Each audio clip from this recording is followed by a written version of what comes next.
I guess like many people today, I read the horrible news, the one in Toronto that happened yesterday actually, and I just read about it during the evening as the story kind of unfolded.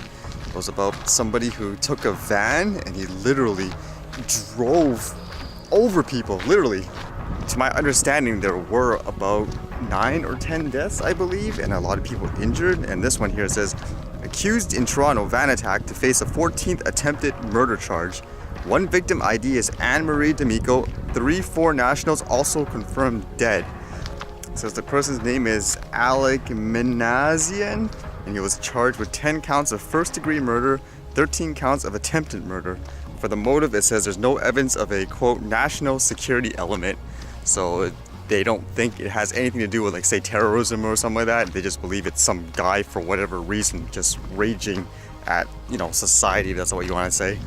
The man accused of plowing into pedestrians along a strip of one of Toronto's busiest streets on Monday is expected to be charged with a 14th count of attempted murder in addition to the 10 counts of the first-degree murder he already faces.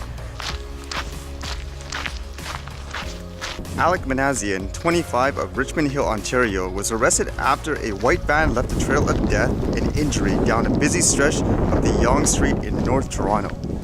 At a news conference Tuesday, police said little about any possible motive the suspect may have had, but did refer to a cryptic message posted on Minassian's Facebook account moments before he allegedly drove south down near a kilometer-long stretch, causing what paramedics described as a pure carnage. That's like something you'd see like in a movie or a video game. I mean, imagine that, just people minding their own business, doing their everyday stuff. This guy just drives a van and mows everyone just like that. And it says police arrived there like within 7 minutes or so, and the whole thing took about 26 minutes from the time of the call to actually arrest him.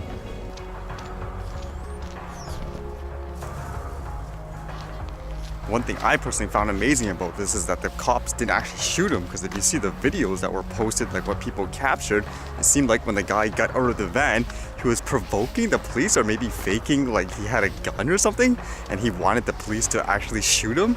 But it seemed like the police person just held his composure and they didn't do it, and they eventually arrested him.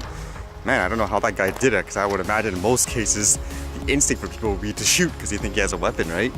So if there's anything positive out of this, hopefully that's one of them, where they can at least find out why the person did it. Because if he's dead, then basically it's almost like you're getting away scot-free. Like I would say anyways, where some people would say it's better if he's dead, but I think it's better to kind of find out why and give the family this kind of closure and stuff too of all this mess.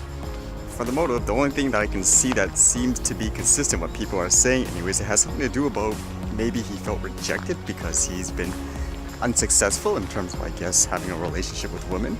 It says a Facebook post that appears to be from Minassian shortly before the van attack suggests his spark may have been frustration or anger over unsuccessful attempts to attract a female companion. The strange message says, Private Recruit Minassian Infantry 00010 wishing to speak to Sergeant 4chan, please. And then it says the insolent rebellion has begun. We will overthrow all the Chads and Stacys. All hail Supreme Gentleman Elliot Rodger. Apparently, Elliot Rodger is someone who did something horrific as well, like in the US, so I guess this was kind of like a monkey see, monkey do kind of thing, or trying to justify it anyways. And I was trying to read the reactions just from people on the web anyways. There's some people using this as an example of, well, you need more restrictions for other things. Like I guess this person says, restrictions for things like driver's license, like why is there a no-fly list, sex offender list, but nothing for like, say, high-risk individuals. So they're kind of using it, I don't know, I think it's kind of inappropriate to use situations like this to further some kind of, I guess, cause that you believe in. I don't think it's the appropriate time. Especially for stuff like this too, in my opinion. There was probably so many factors that led up to this. To just say it's because of this one thing, I think that's a little silly in my opinion. I mean, I could just say it's just culture in general. Like maybe he felt that he was pressured to do something a certain way, not justifying anything he did, of course. But just to say one thing, like for example, the car, ban the car or whatever, that's really silly. And in general, just commenting about, I guess, the police and so forth. Some people say they did a great job. Some people say they didn't go fast enough. I'm just thinking, how can you go any faster? I mean, the guy just randomly drove a car and started running people on the sidewalks. For me, it's really chilling just seeing some of the interviews that people were giving, that you can see they're really shaken up about it. Hopefully everyone that was affected gets the support and answers that they're looking for, because again, it's a really unfortunate situation.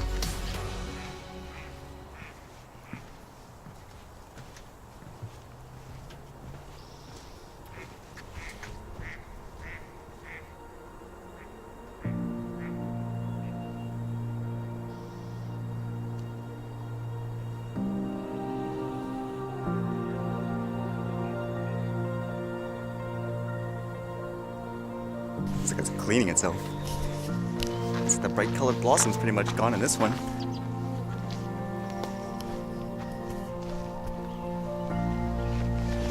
Alright, round 2 of this today. It's actually still pretty windy actually.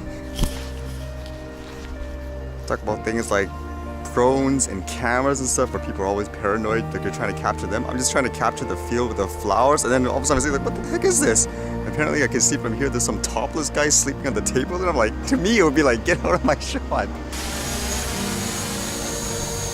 If anything, I would say it ruins the shot and you want them to get out, but then, you know, it's a public space and you just gotta deal with it, right?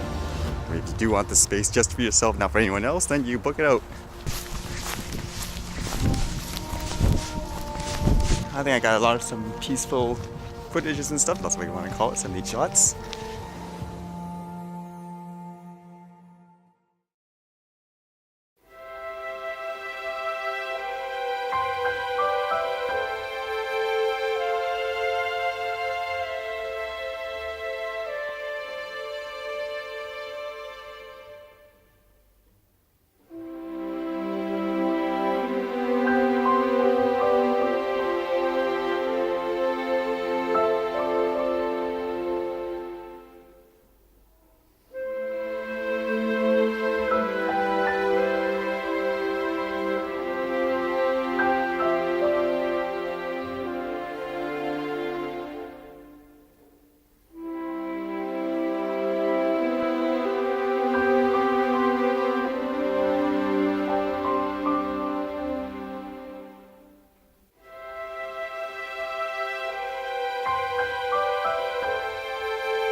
Alright, see you guys later.